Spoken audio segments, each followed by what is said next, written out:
They killed, give me Isaiah 14 and 21. They did the same thing to my people. So that you said that they put millions of my actions. Yes, you said. Should a murderer go to jail for murdering? Absolutely. Should a thief go to jail when he steals? Absolutely. Should a robber pay back the money he robbed? Absolutely. So why shouldn't the white man pay for what he did? That's right. That's right. One day you'll see just how it feels. Payback is a dog. It's a dog. Payback is a dog.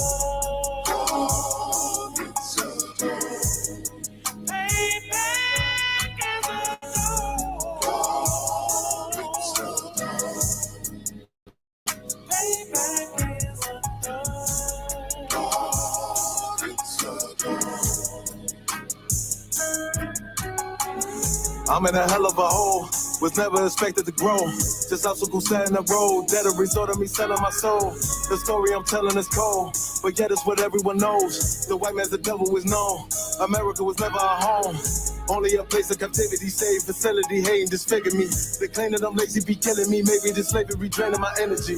400 years and counting. The trail of my tears is countless. The fact that I'm here is astounding, but I can't wait till this shit is surrounded. Ready to tangle my king and the angel, be ready to rap. Crack in the sky, nuclear missiles will make it official. I'm capturing every crack and surviving. Put them all in chains where they need to be. Slavery for me. And let the whole world see that with them in the cage and safer in the streets. Put the dog on a leash. Get resolved for the beast. 144, get the ruler show, we could all be at peace. As soon as the trumpets are sound, your kingdom, we busting it down. The only way justice is found, the time for your judgment is now. Someday you'll see just how it feels. Payback is a dog. It's a dog. Payback is a dog. It's a dog.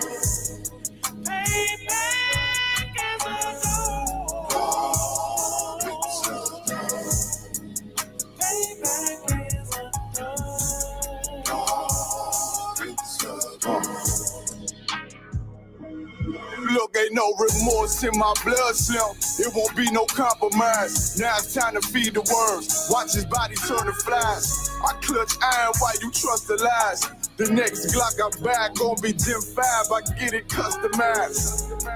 And sending shots off like farewell. Praying payback come back around like a carousel. Still remember YAHANNA's words ringing in my head like bells. Said you in his body, you fit the Lord, fuck the cartel. Triangle choke, apply pressure to the game like I did Vondale. Payback's a bitch in a dress, she a bombshell. Just dish served cold, I just hope they making oxtail. Glock fresh out the box, I swear it got that new car smell. Made myself a target in the world of mad shooters. That was designed fire for our babies to pass through it. And damn, our king's reign, I'll be overzealous. For my just I bought brand new parabellums. One day you'll see just how it feels. Payback is a dog. It's a dog. Payback is a dog. It's a dog.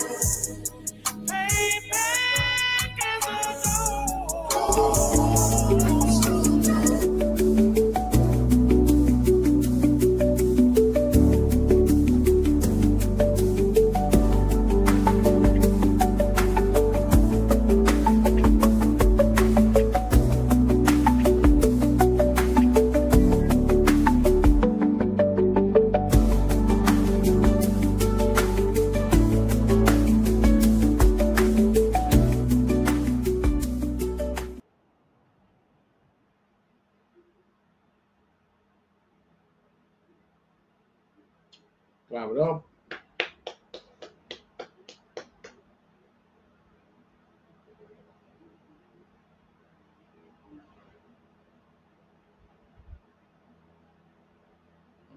Shalom.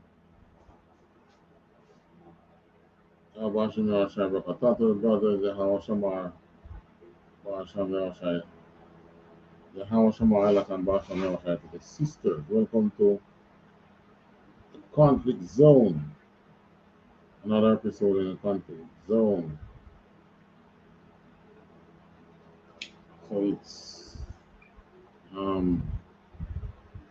talking tonight now. We want to talk about black wealth that have been destroyed over the ages.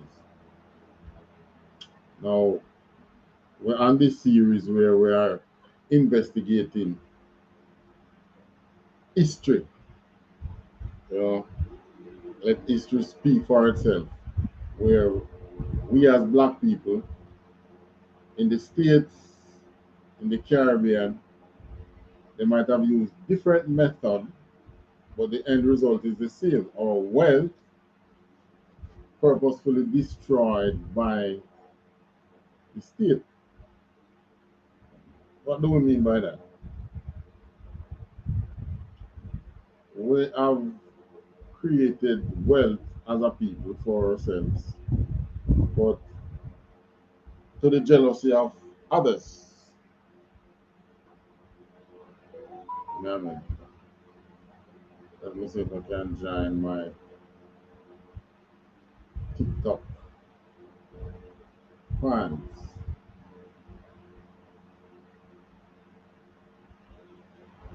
All right.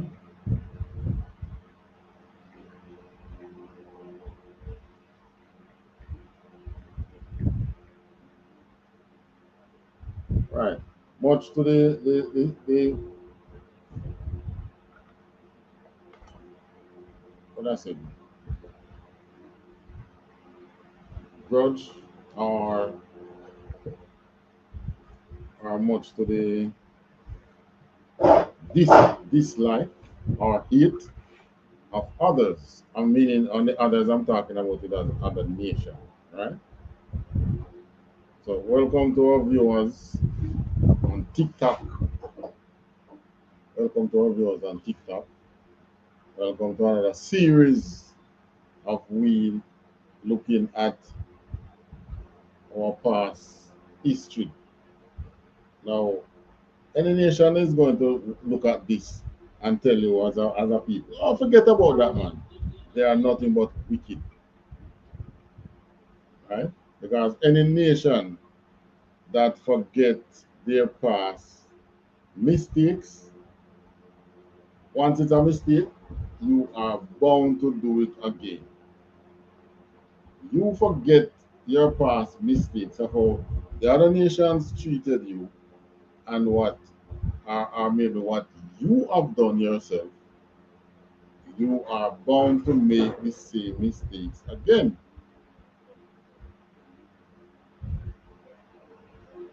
Right?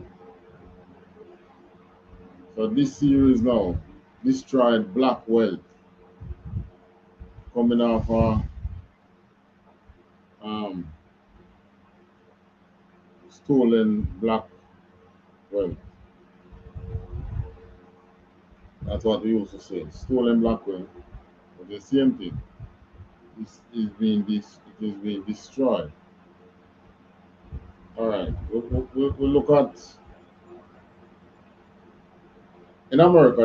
There was, you have heard of Black Wall Street, which was Tulsa, Oklahoma. But that one was Tulsa, Oklahoma. But really and truly, there was several Black Wall Streets across America, right? And these towns were thriving black towns right during the segregation period. And many of these towns were making more money. Towns or cities were making more money than its white counterpart. So, white man put them, disguise themselves, call themselves the Ku Klux Klan, and went and destroyed black success. But as you know, the white man is the devil the Bible speaks of. The devil does nothing more than what the devil does, and that is to, as the scripture says, seek, kill, and destroy. And that is what they have done to us in the past. Seek, kill, destroy. And the first one I played, the Black Wall Street. So much of them we can't touch. There is Birmingham, Oscarville. Alright, we're going to just. There's this video telling you about Black Wall, the hidden history of Black Wall Street across America. This is a 3-minute long video. I want to share this one.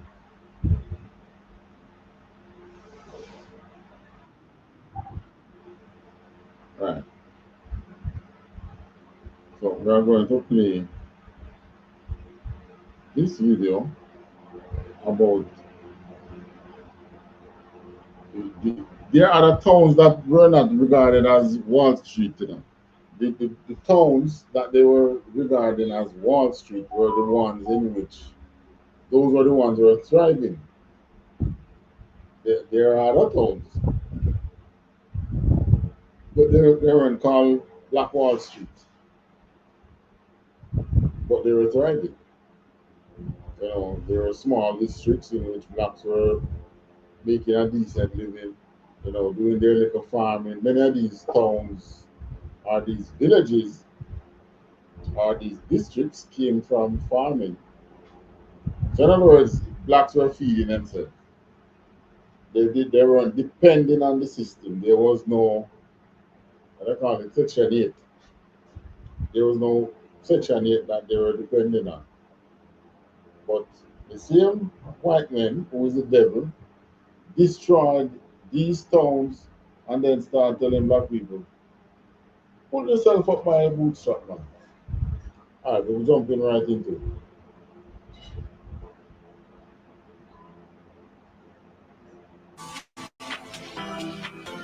We're back now with the hidden history of Black Wall Street and the movement happening all across the country to recreate the communities that thrived more than a century ago. Steve Osunsami has covered this story for such a long time, and he has more. For many Americans, the story. By the way, let me read it. Let me mention this disclaimer. This is from the Good Morning America show on one of the, I think it's ABC America. Now, we do not have the right to these productions, and we're not using them for monetary purposes. It is solely for educational purposes. So don't come trouble with videos, not for monetary purposes. The story of Black Wall Street doesn't get much further than the 100-year-old massacre of Black Americans in Tulsa, as seen here in the award-winning TV show Watchmen, where a mob of white supremacists burned black businesses and homes to the ground. Right. So this one was this. I think this clip was taken from a movie. They're most likely to take it from a movie, but it was real. Wherever you had concentrated areas of African Americans, you had a Black Wall Street. But there's a movement today to recreate the self-sufficient black communities that thrived in so many other places in cities across America, even after Tulsa burned. Why aren't we as familiar about the other Black Wall Streets that were across America? It's because so many people are simply just unaware of the long history of African American entrepreneurship in this country. They were in small towns, in cities like at Sweet Auburn in Atlanta, Hayti. All right, so here they are listing now some of the Black Wall Streets across America in the 18-something to early 19-something. 1, 2, 3, 4, 5, 6, 7, 8, 9, 10, 11, 12. They are going to list more. Oakland, I think California, Dallas, in Boole. Okay, yeah, about the Black Boole, I think that was Texas. No. Oklahoma. Tulsa, Oklahoma. Chicago, Illinois, Detroit, Michigan, Harlem, New York, Washington, D.C., Richmond, Virginia, Durham, North Carolina, Atlanta, Georgia, Durham, Birmingham, Alabama. There's 9th Street in Little Rock, Little Rock, Arkansas. A street in Jackson, Mississippi. In a neighborhood called Jackson Ward in Richmond, Virginia, this black woman, Maggie L. Walker, opened the St. Luke's Penny Savings Bank in 1903. This year, what that bank name? Blacks own banks then, which means that we own the distribution of money among our people. How many black banks you have today? I don't know. Today, another black woman and her son are remembering her, celebrating 15 years in business in this same neighborhood. But this is the area where we as young kids did all our shopping. I went to church and we went to the first black bank here. This is where we did everything. To be a part of Jackson Ward for the past 15 years and see its revitalization as part of Richmond's revitalization has really been good. A highway divided Jackson Ward, and what was once the Hayti community in western North Carolina is now divided by the Durham. Right, so it was called, it's a Haiti, one of them Haiti community in Carolinas, in North Carolina. You know what them do? Run a highway through it. That's one of the things they do, pass a highway through it. Freeway. There were decisions being made in halls of state that were determining that these places should not exist. It was once home to the North Carolina Mutual Life Insurance Company, one of the most influential African-American businesses in history. Cicely Mitchell is one of a number of black business owners bringing black art and culture back to downtown. Her jazz and wine club, called Missy Lane's Assembly Room, is a throwback to good times and great music. We stand on that particular legacy of black entrepreneurship. Missy Lane's, as well as some other renaissance. All right, so basically, get the picture. What we want to show you here is the various Black Wall Street. So they brought that out in the map. Let me see if we can find it. Go back to the map.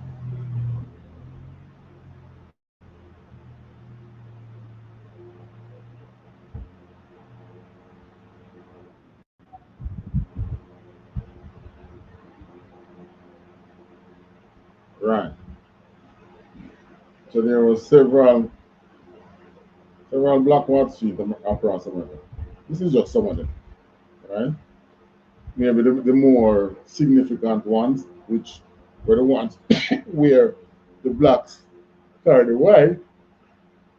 whites began to envy, because these towns were doing better than many of the white towns. All right. There's another one. Birmingham. Now this one was definitely doing better than its white counterparts. Birmingham. This one is in Alabama.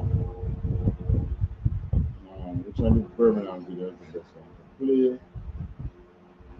There's more than one.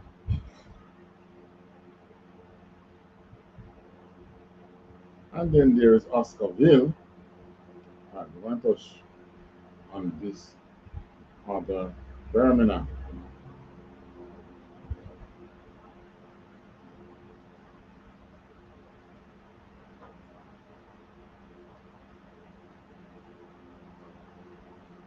And living in the cradle of the civil rights movement. All right, this one is by WBRC, Fox 6 News. Some black, even the black stations now owned by white people. Means honoring the past and building a better future.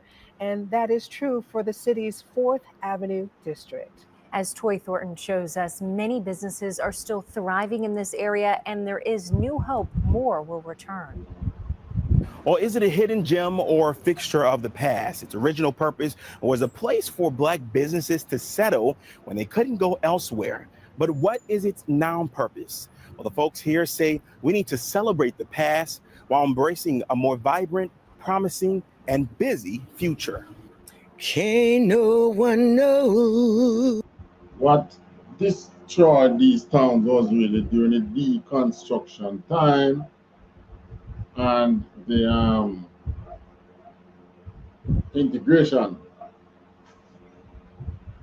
right, under Martin Luther time. No, they use Martin Luther King, you know. Martin Luther King was marching these blacks asking for jobs. Martin Luther King never know anything about them planning to destroy and putting together. But after they destroy the towns, they say integration. But there was no jobs.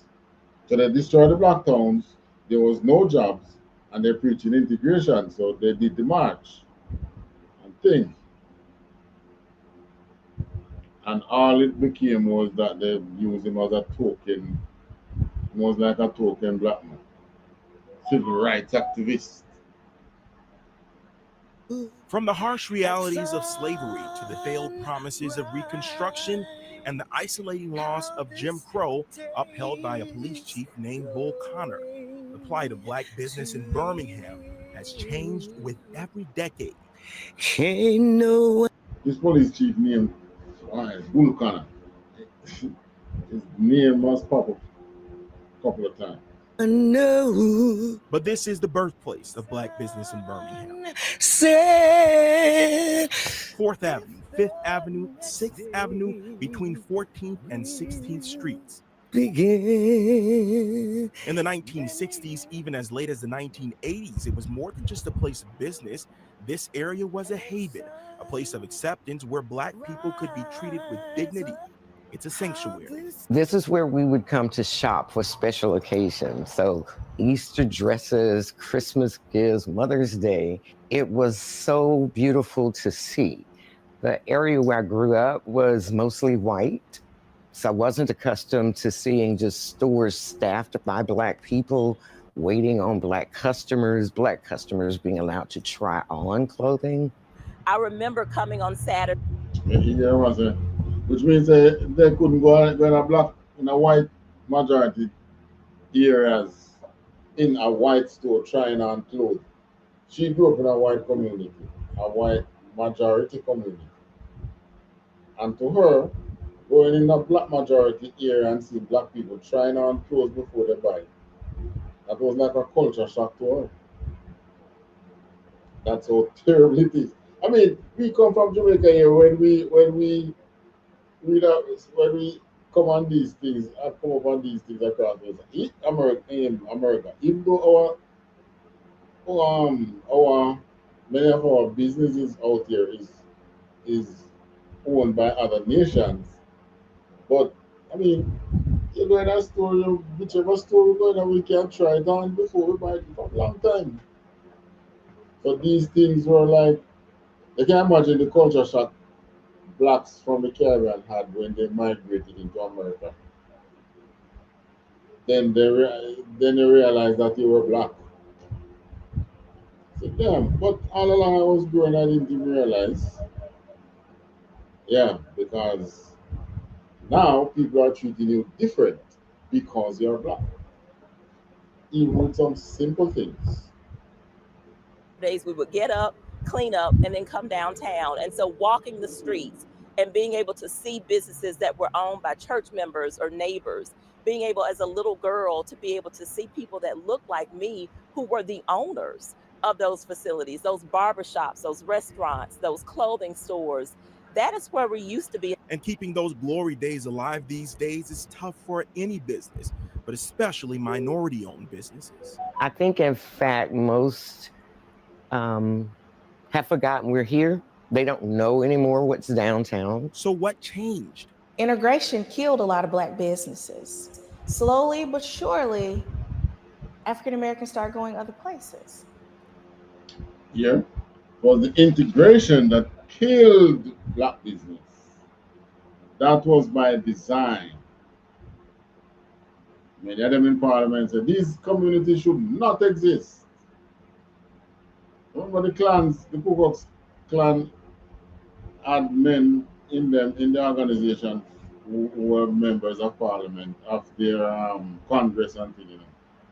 And so because they had choices, it pulled away from them coming here. According to the Brookings Institute, there are 693 Black businesses in the Birmingham metro area. Their studies show if Black business accounted for 31% of all firms, there would be over 8,000 Black-owned businesses. And even though Black businesses don't match the Black population, there is an epicenter that is still alive and looking to grow. Shops like this one, owned by Shirley Farrell at the Farrell African Store. I'm here deliberately.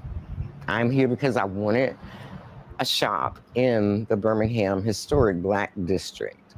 I prayed for it. I meditated on it. I manifested it. She says this shop is more than just a place to buy, but a place to build culture. I still get especially younger people who will come in here and tell me they don't want something busy or real African looking because we've been taught to be ashamed of our vibrancy and our color and our joy that's expressed in our clothing, in our dance, in our singing, in our songs, whatever. I want us to feel that joy. And organizations like Urban Impact and Prosper are putting in the building blocks to rebuild this Black Wall Street mentality. It's not just money. What businesses need, particularly our businesses in the 4th Avenue Business District need, is just support from an operations and capacity perspective. Things that we may take for granted, like marketing, like website development, like human resources, like accounting. Prosper Communications Director Angela Abdur-Rashid says through investments, training, and development of small businesses, Prosper hopes to turn Birmingham around for all businesses. We get to wake up every day and work toward our vision of becoming the most inclusive and thriving economy in the Southeast. And one of the reasons we're doing that is because we know that for 400 years, there's been an intentional effort to keep people of color, women, out of the conversation. This month, Prosper will release a new report. That's the thing. You see, many of them realize what's really going on. But at the end of the day, what caused many of them to bow their head is the fact that, I mean, you might live up to 70 years. You spend 70 years tussling with them and not having bread on your table. So they bow their head.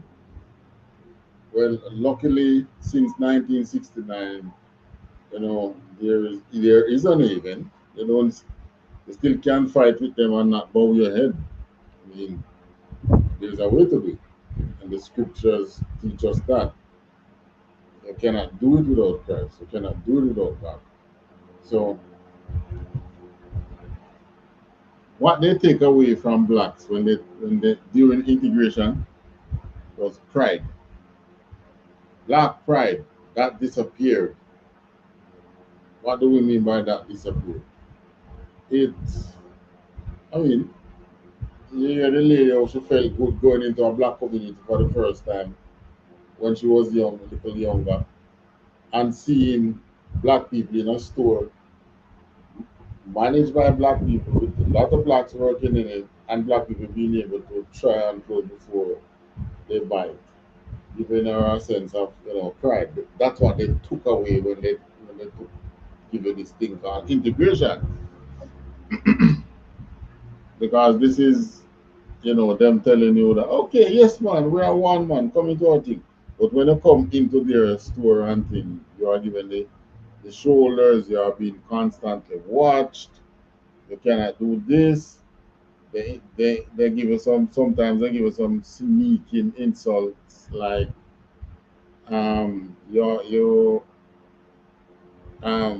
this is expensive,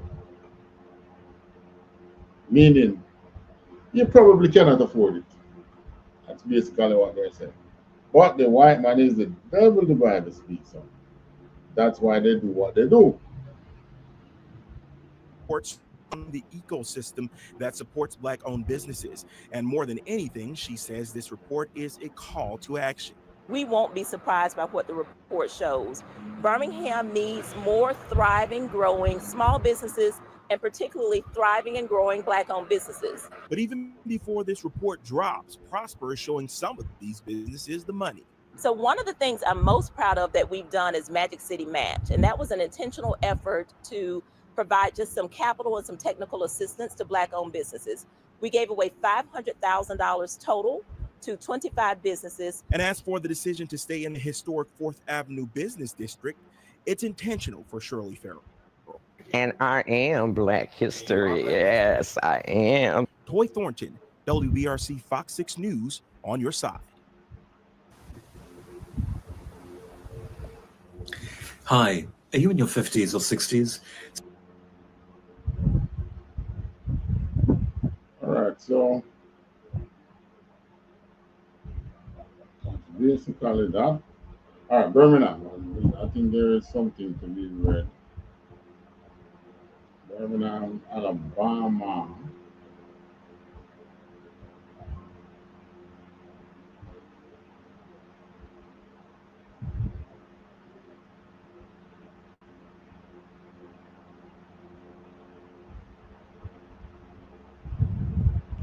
Birmingham, Alabama, Black Wall Street was the thriving 4th Avenue Historic District, a prosperous commercial center for Black businesses and residents during the segregation era. Now, it's the same thing, you know, when you ride, when I like you go DC, sorry, Baltimore, and you go like downtown Baltimore, and you see a lot of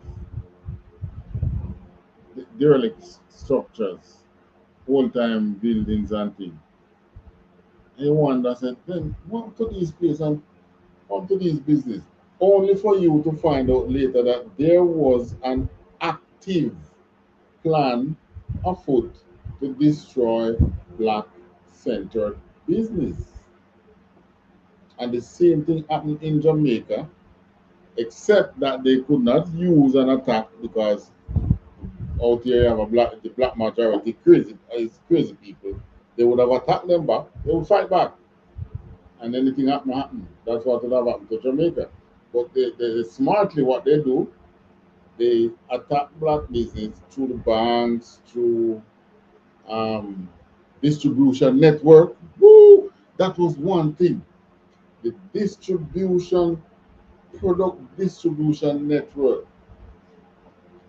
Because we did not, or in other words, what you call the supply chain. We did not control the supply chain. So you know what happened to many of the Black businesses in Jamaica? The supply chain did not connect to our business as Black people in the way that they connect to other nations. You could get goods and things if you have your cash, you could not get the credit. Which in way the Chinese, because one of the common things was common business was shop and supermarket. So you have a supply chain for foods, weekly supply chain. But when it comes to credit, Chinese get it. You know, they got the credit from Grace Kennedy and the banks back then. You as the Black person now, Grace Kennedy not giving you that credit unless you have some cash to put up front. And the bank not backing you unless you have some cash to put up front. So where would you get that cash in the first place? That investment seed. We didn't get that. We can't just say we put our monies in the churches. Chinese didn't do that. But it was a bit more than that. No, the supply chain did not connect Black businesses. All right, so Black Wall Street was a thriving 4th Avenue Historic District, a prosperous commercial center for Black businesses and residents during the segregation era. Though it declined due to discriminatory urban planning and the construction of interstates, that's highways, the era was a center for Black lawyers. Listen, the kind of business that was in Alabama, in Birmingham, Alabama. Lawyers, Black lawyers, that is, banks, black banks, black owned black banks, businesses, and cultural life. With notable venues like the Masonic Temple that hosted famous performers. Today, efforts are being made to revive and preserve this historic district. Basically, what they all want to do is to have it like a museum. Have the whole district like a museum. That's basically all. They destroy it and then carry and put it in a museum, just like what they do with our civilization back in Africa. I mean, when we the Israelites were living in West Africa and Africa was a glorious place, that was because we were there. As soon as we not there, what happened? As soon as the Christians left Rome, Rome collapsed. And matter of fact, we segregate ourselves from Rome and Nero burned Rome. In Africa, we were taken from Africa by force, west coast of Africa. Therefore, it collapsed. And we're in the West. That's why the West is thriving. You know, success follow us. But so does grudge from the other nations and want and greed. Yeah, because you can have other nations come within your people, dominating certain aspects of business, and it's not their people they are selling to. So in other words, they come in, they dominate in certain business like foods, grocery. Who they are selling to? Not their people. They are selling to you, the blacks, the Israelites. So what do you think happened? Businesses that were owned by blacks, just like we have brought out, I think it was last week, with the craft. The Indian never control the craft now. So what happened to the Jamaicans who actually make craft and things. And the craft that they have that they are selling with Jamaica flag and so on, it's China they make. They're not made in Jamaica. You understand? So, you know, this is a thing that we as blacks, any business we seek to go into, we have to study what we are doing, put it on the topic market research, right? Our business research. Because you better know what it is like out there before you go into business. Or you go into business and you want it to pass on to your kids. Because the system, you know, Christ tell you we wrestle not against flesh and blood. You know, that should probably make that my first scripture. We wrestle not against flesh and blood.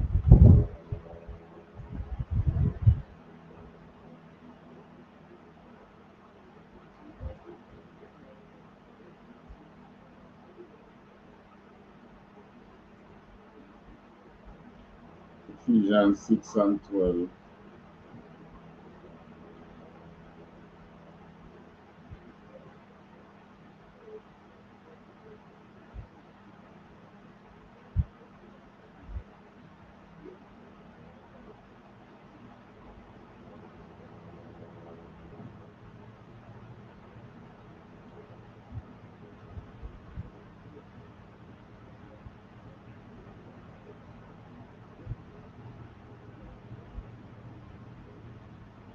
Ephesians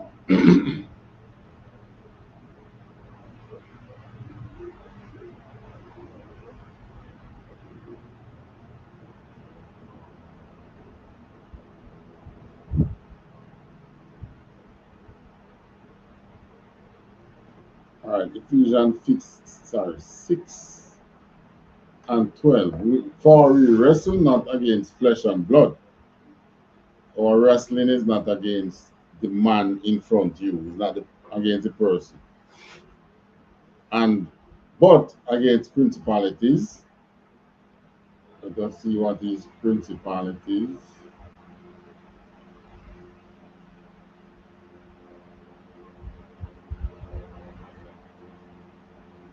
What is principalities?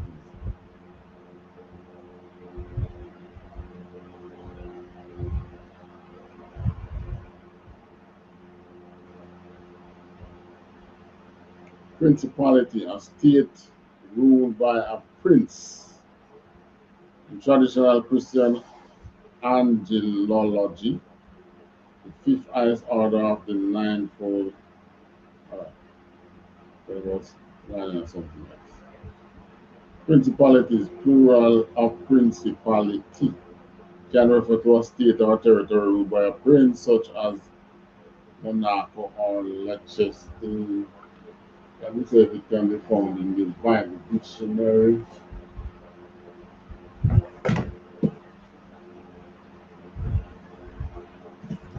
Let me see what Zandervan says. It is in it. PQRS. Persia, PR. LMNOP.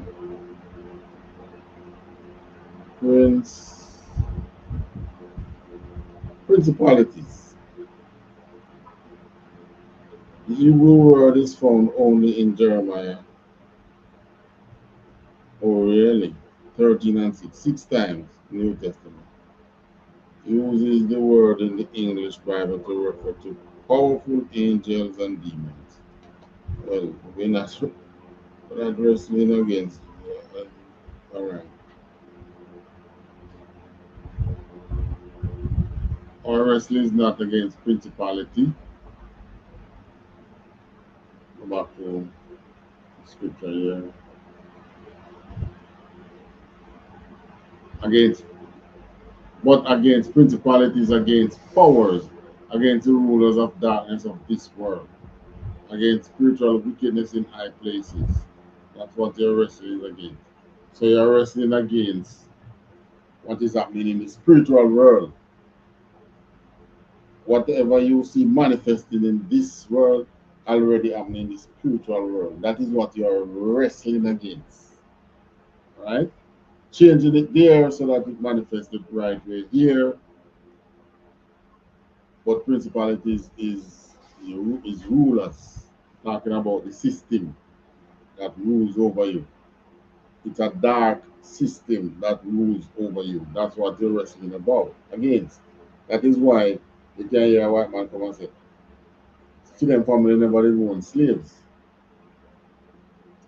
Their family might not have owned slaves, but their family could be a part of the beneficiary of slavery, in that, if you remember, in the Reconstruction period, when they were distributing lands in America, it became like a land grab, and they give away over this, they estimate over 1 billion acres of land, millions of acres of land, and it was given to blacks.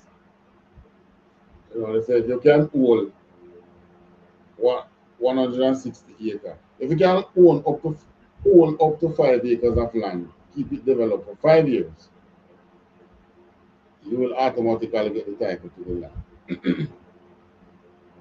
That was the land grab. And blacks wasn't in it. But they the whites got it, and then they will tell you that they did not benefit from slavery. Obviously, they don't know what slavery, the rewards of slavery went into. It went into the building of the American colony. So once they attack, oh, I'm American, you are benefiting from slavery, because it was slavery that built that country. But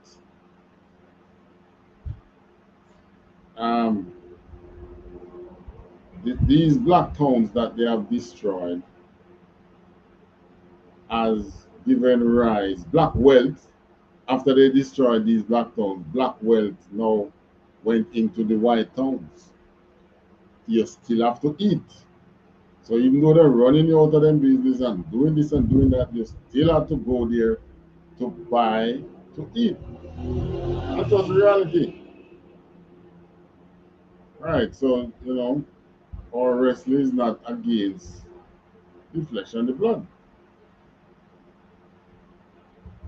So, let me see now.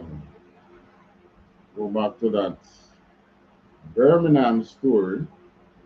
One of these is a long story.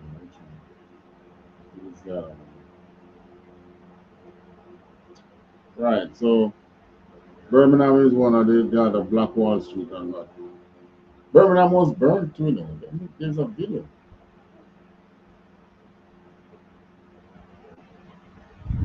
That tells you about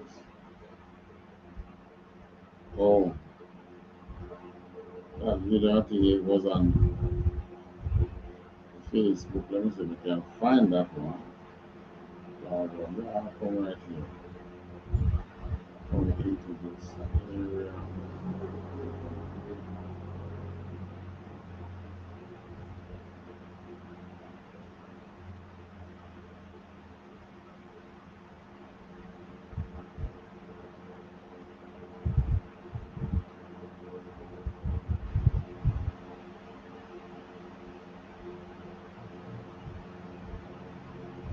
Birmingham is one of the resilient ones.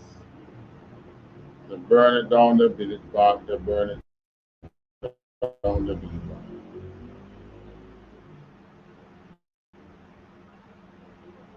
back. Had its own black wall.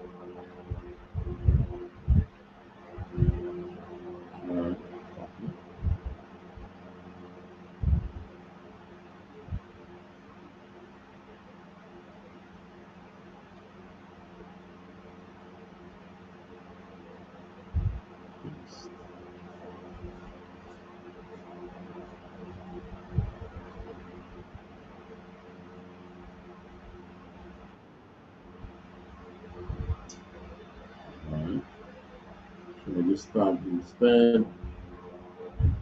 This one now is on Facebook telling you about Birmingham. Told you Birmingham had its own Black Wall Street, and they bombed it so many times. The world called it Bombingham. Right. It was bombed so many times. So they bombed it, they did not give up, they really back.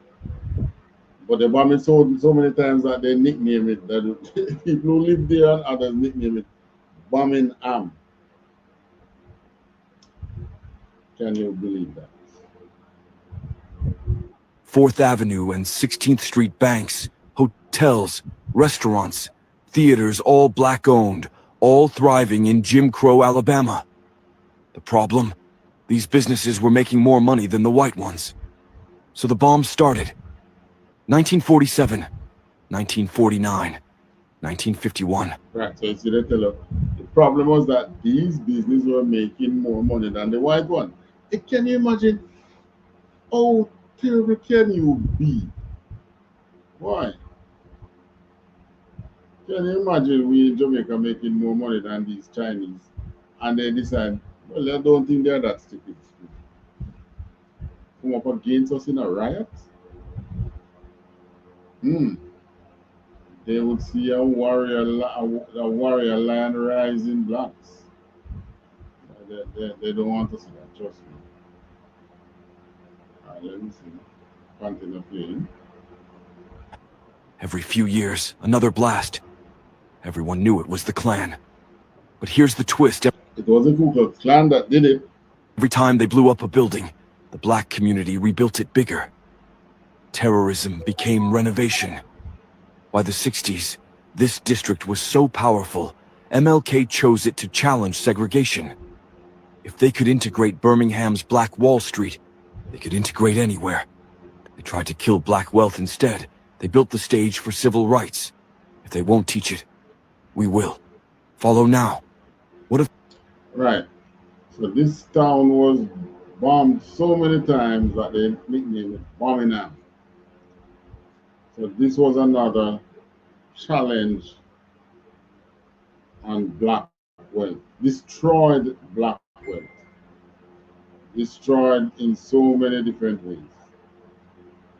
Physical destruction, they run a highway through it, they remove you from it, tell you that they're going to put an airfield there during World War II. After the war, you can get back the land, you never get it back. But this is how, and then these younger ones now, whites, have the audacity to be telling blacks that they should not. It's like they should not be seeking Section 8 assistance. By all means, blacks in America should be getting Section 8 assistance without batting an eyelid. Because you destroy, during the Reconstruction, the segregation period, blacks were thriving. Some communities were poor. There were many poor communities, but they were feeding themselves. They were not dependent on the system. In other words, they were planting, they were feeding themselves and their family with whatever hustle they could get, whatever menial jobs they could get. They were living off themselves and they were growing. Had they leave them alone, they would have been at a better place today. But the whites believe that we would have grown, would have surpassed them. Probably not. Maybe not. Because really and truly, when it comes to people being lazy, it's not us. It's really them. All right, there's another one.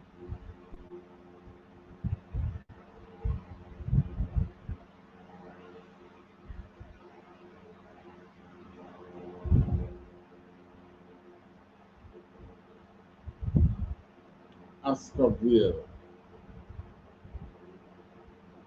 We have time to touch Oscarville.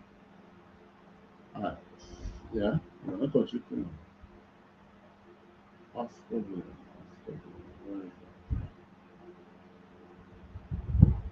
Oscarville, they destroy Oscarville and put a lake on top of Oscarville.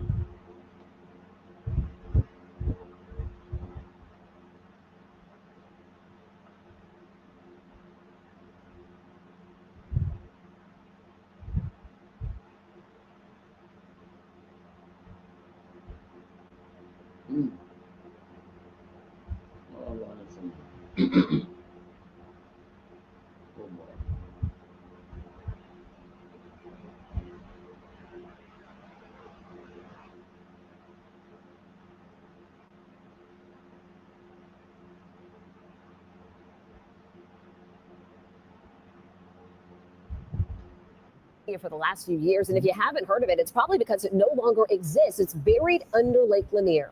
11 Alive's Latasha Gibbons has more. When we started working on this story, we set out to track down descendants of Oscarville. Weeks later, we found a family who could trace back their roots 4 generations. They shared with us stories that were handed down about what the all-black town was like, including the night that led to its destruction. It was set on fire by night riders after they say a white woman was raped. Then later, it was covered by the body of water we now know as Lake Lanier.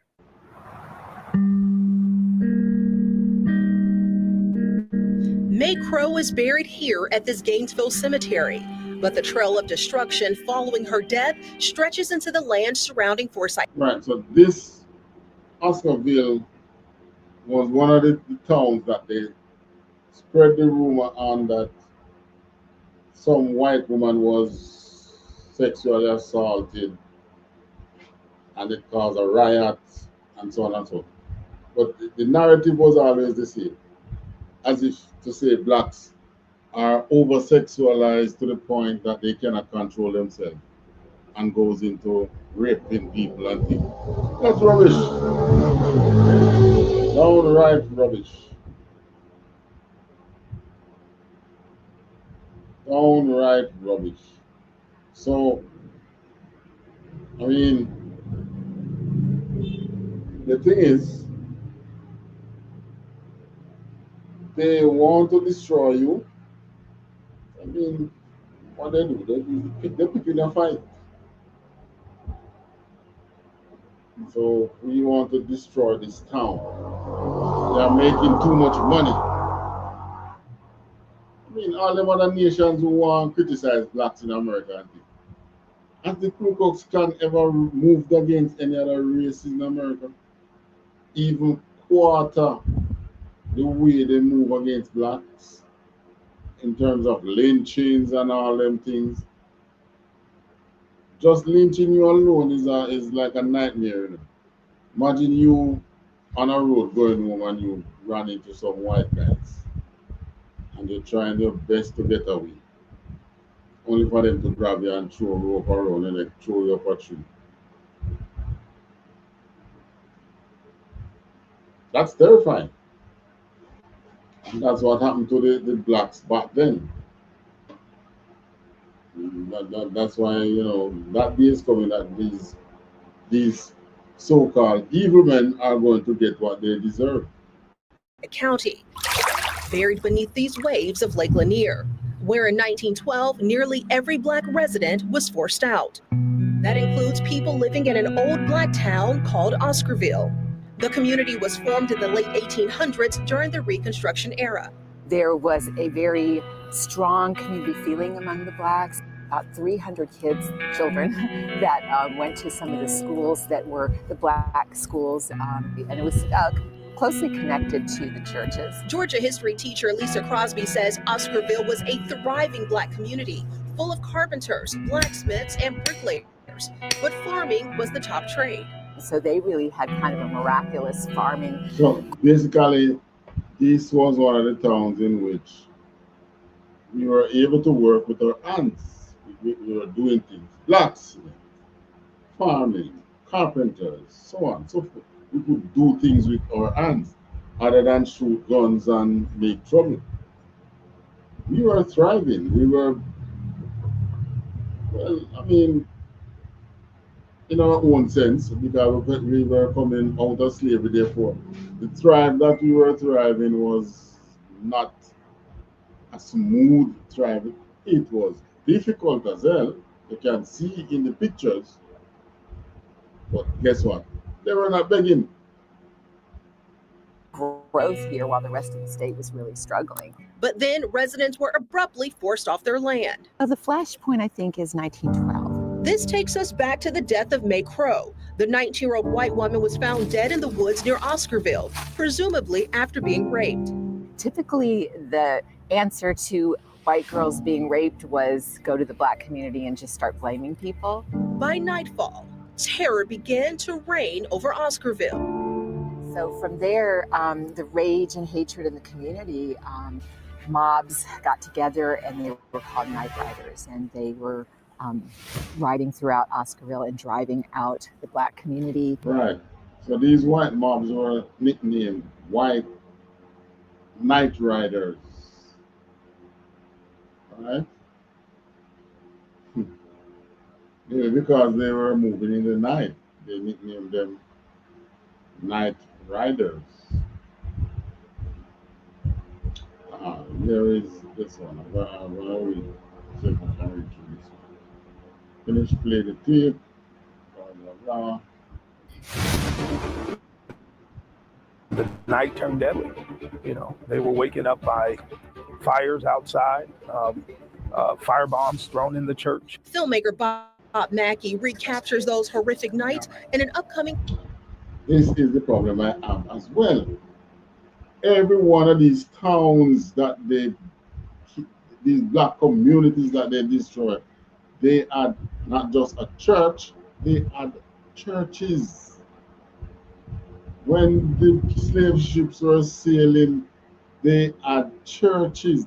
Well, not on the ship, but many of these ship captains and things, they were Christians. Christianity was always there, which is why the truth here will tell us that we ain't Christian. We go by what the Bible says. We will keep the laws. We're not going to go the Christian way. That was what enslaved our people. Right? And that's the reality. So if you want freedom, you ain't going to find it there. When they were when they were destroying over 100 black villages, Christianity was right there with us. Obviously, it's not the answer.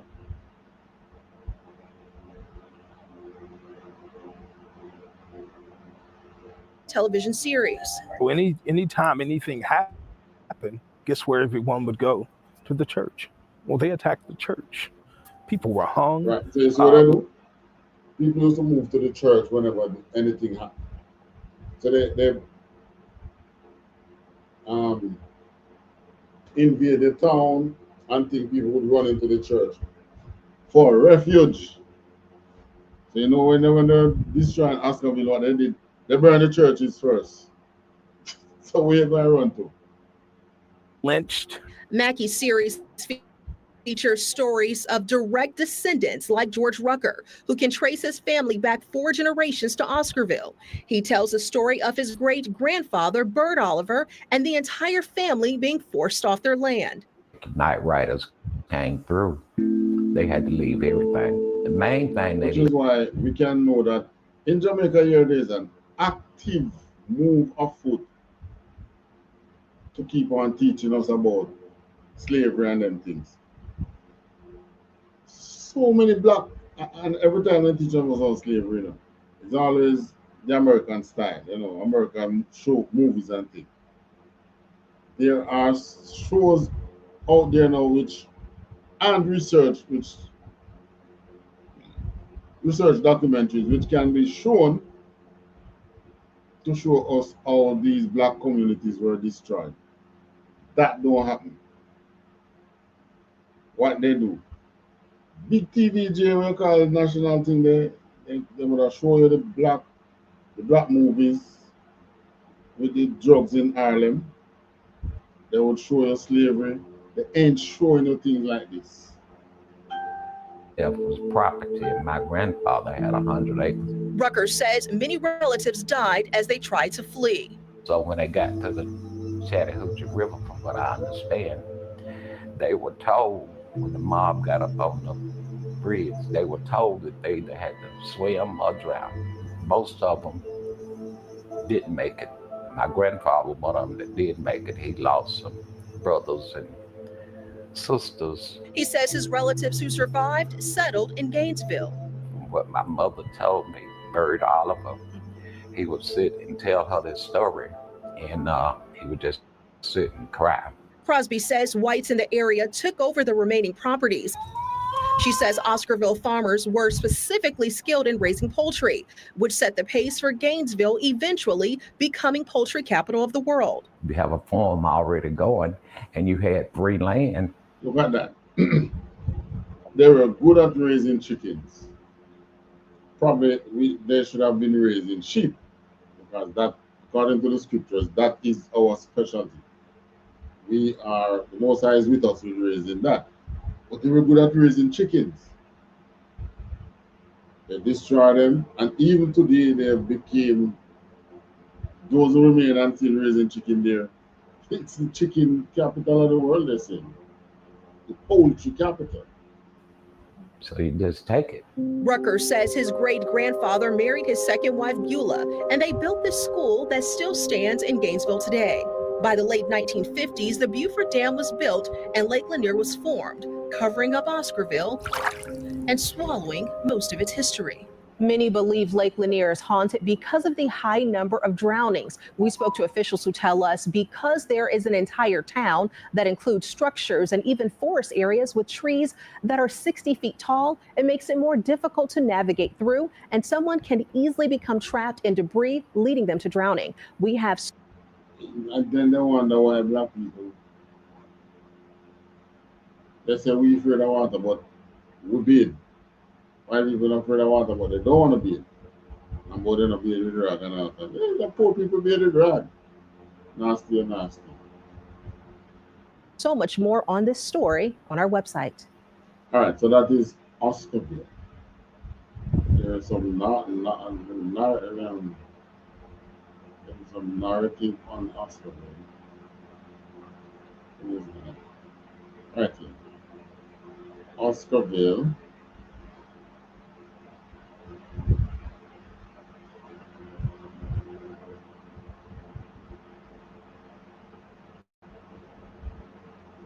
Read something about it. Probably can pick up back here next week. You know, time is coming against us now. We're going over an hour. We're going to read this. Oscarville was a thriving black agricultural and artisan community in Forsyth County, Georgia, formed in the late 1800s and experiencing significant economic growth. This successful community was violently destroyed by a racial cleansing in 1912 following the alleged rape and murder of a white woman, May Crow, in which black men were wrongly accused and executed. Well, it's now them knowing that then they get to know that that whites were doing these crimes against each other and blaming blacks. This was how they are from a long time. You know, their own women don't trust them. In which black men were wrongfully accused and executed. Residents were driven from their homes by terror tactics from white night riders who burned churches and forced families to flee. You remember church and forced families to flee. The community, with a population of about 300 to 100 black residents, lost their land and livelihood, with many fleeing to other states as part of the Great Migration. All right, we're going to jump into some scriptures. I mean, we keep telling you, coming to the truth. These are the things. You believe you can go out there on your own. When I say on your own, I mean, without God, the Creator, Yahweh. We believe we can go out there without Him and battle these nations. That's why in here we're doing these things. And if you follow our UPK, especially the podcast, you get so many of these. I mean, Black Watch. Black Watch comes on Monday night. Black Watch talks many times about the police killing and all that, which is happening now. What I am doing now is looking at what happened back then, 100 years or sometimes more, and it's post-slavery. When are we going to stop talking about atrocities? When can we stop? I mean, it's happening now. Cops killing in Jamaica is just like in the United States. Our presently, before the election was announced, the cops were killing like one a day. And they think that in their mind they are doing good because they are killing out the gunmen. But who created the gunmen? Oh, they went and take up the guns. They went and take up what? The amount of guns that they found at the war prior to the election, which the very police commissioner said, why these amount of guns is enough to suit out a whole battalion of soldiers. What is it that whoever was behind it, what is it they were planning for Jamaica? Which tells you,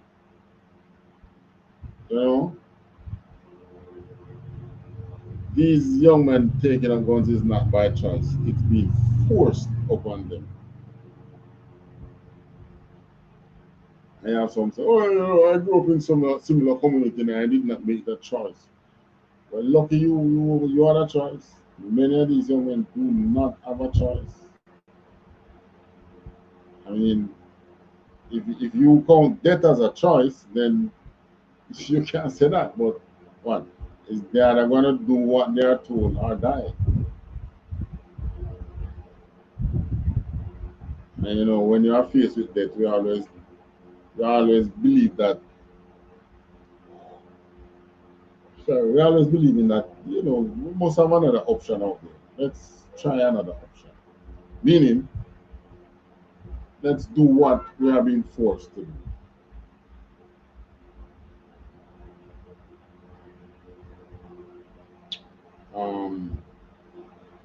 Scripture, Ecclesiasticus 12. This is where our problem mainly lies. In we trusting our enemies.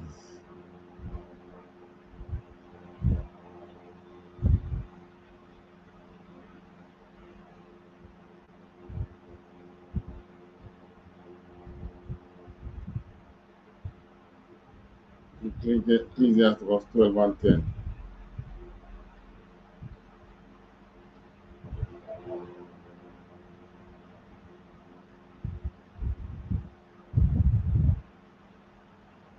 Ecclesiastes 12 and 10. We're going to close on this one. Never trust thine enemy. That is the problem. I mean, during the Reconstruction period, during segregation, even though blacks knew that the white man was their enemy, there were many blacks who were saying, there's good white men. Even at that time when they know that whites were lynching them and all that, they were saying, well, there's good white men. Yeah, but it was the good white men who was coming amongst us and betraying us to the bad ones. That was what was happening. You know? They were scouting out our towns and all that. And then they would betray us to the bad ones. What makes them good? But because they are the one, not the one pulling the trigger, but they are the ones who are betraying you. Never trust thine enemy, for like as iron rusted, so is his wickedness. 11. Though he humble himself and go crouching, yet take good heed and beware of him, and thou shalt be unto him as if the white in looking glass. Meaning, when you don't trust him, you see him like a wheel of truth now, start seeing dirty ways. And thou shalt know that his rust hath not been altogether wiped away. Set him not by thee, lest when he hath overthrown thee, he stand in thy place. Neither let him sit at thy right hand.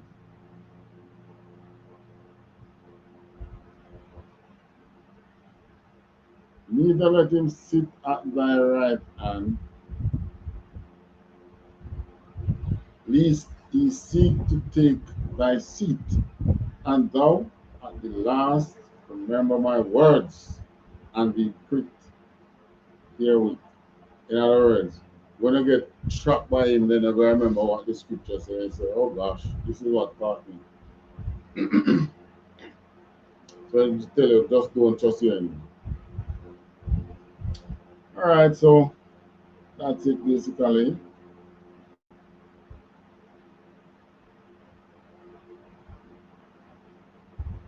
So we can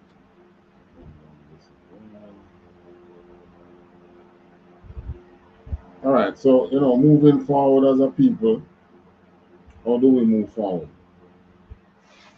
There are other investment options out there. There are some online, since as this whole manufacturing thing, there in all these towns are tailors and dressmakers and shoemakers. That gone. The Chinese them take over that totally. What that leaves us to do as blacks? What can we do with our hands now? What business we can go into? Well, many of us seek online, see what you can find online, see what you can still. There's still little avenues that you can work in. If you're in a area to do farming, it do. Because believe it or not, we're gonna have to do some other people. But the research goes on, and with that we say thanks to all our viewers for tuning in, and this has been another episode of the Conflict Zone. Until next week again, we say shalom to our viewers on YouTube and Facebook and TikTok and the various social medias. Until we meet again.